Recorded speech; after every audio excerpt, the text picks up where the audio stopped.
Greetings, this is Bob Thompson with Salt Lake County Watershed Planning and Restoration Program. I'm here to present the Snowpack update as of May 30th, 2023.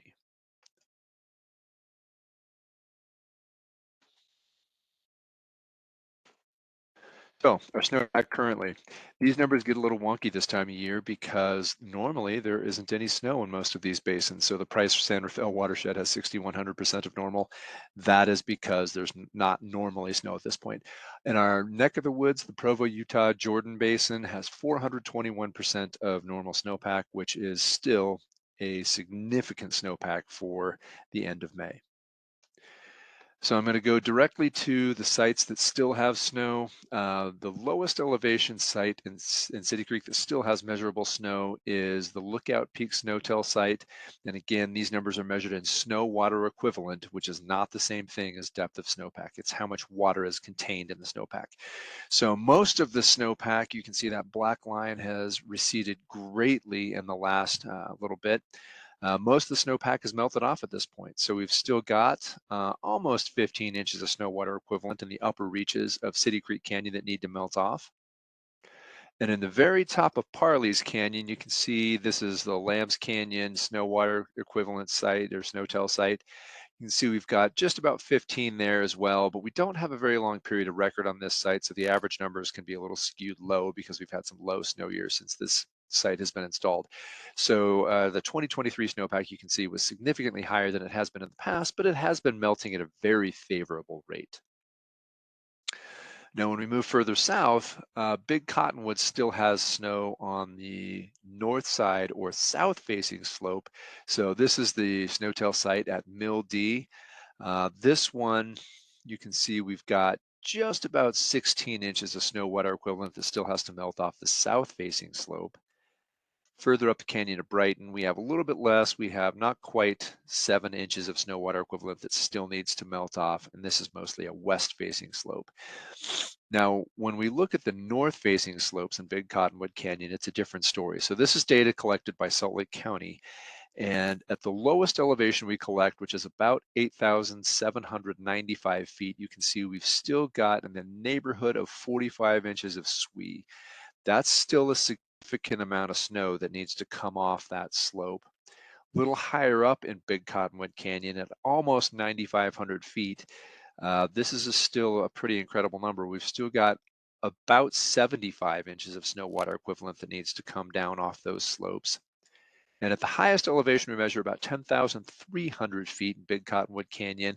We've still got almost 50 inches of snow water equivalent. So those are pretty significant numbers that need to come off. And the important part to note about that is this snowpack, as of last Friday, was very much ready to melt. Now, the plumbing system was establishing the snowpack. Meltwater was percolating down through the snowpack. The soils were quite wet for the top 10 centimeters sampled. So that means meltwater is starting to come off of these north-facing slopes and add to the meltwater coming from the south-facing slopes. So what we think is happening with flow. Right now, we've had this black line represents the actual flows, and the blue background represents where the model potentially says it could go. This is a pretty steep melt curve right here. We expect this melt curve to start to taper off and maybe even plateau in the next 2 weeks.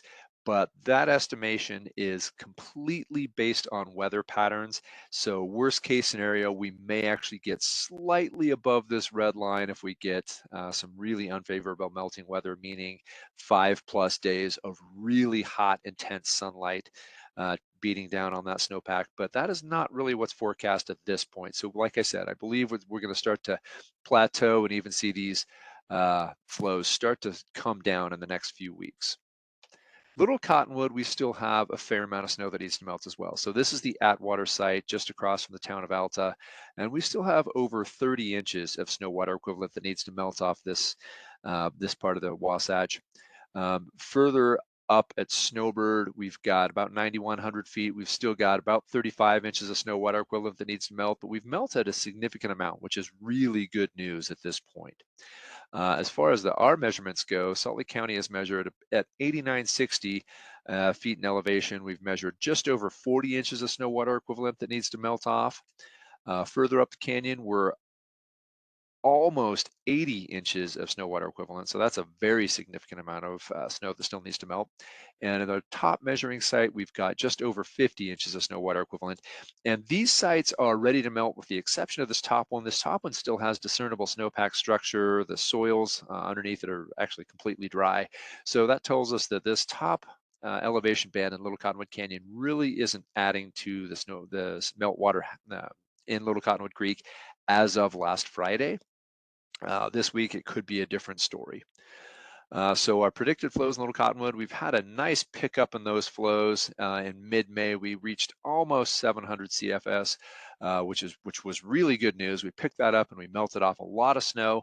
And then we've kind of tempered our melt rate recently with some cold weather over Memorial Day weekend and cold weather forecast for this coming weekend.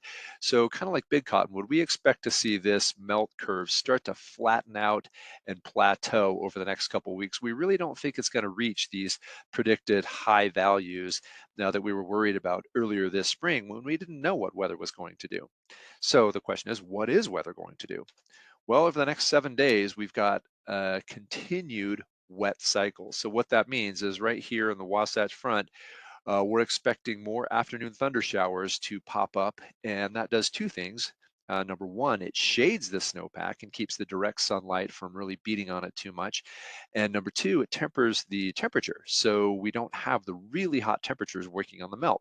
So we're expecting a fairly drawn out but controlled melt cycle so long as this forecast holds. Now, what is the longer term forecast? Well, those are really hard to put a lot of stock in. So I'm going to stick with the 7 day forecast. And for now, it looks like we are sticking to this cool and somewhat wet pattern, which really does a great job of melting our snowpack off in a very metered fashion, which is exactly what we needed to see in a year like this. If you have any questions about the data presented here, please feel free to give us a call. We're at 468-6600, or you can just head to the runoff website over here at slco.to/runoff. And I'd like to thank all of our partners who provide this data, Central Utah Water Conservancy District, NOAA, NRCS, Utah Division of Water Resources, and the Western Regional Climate Center. Thanks.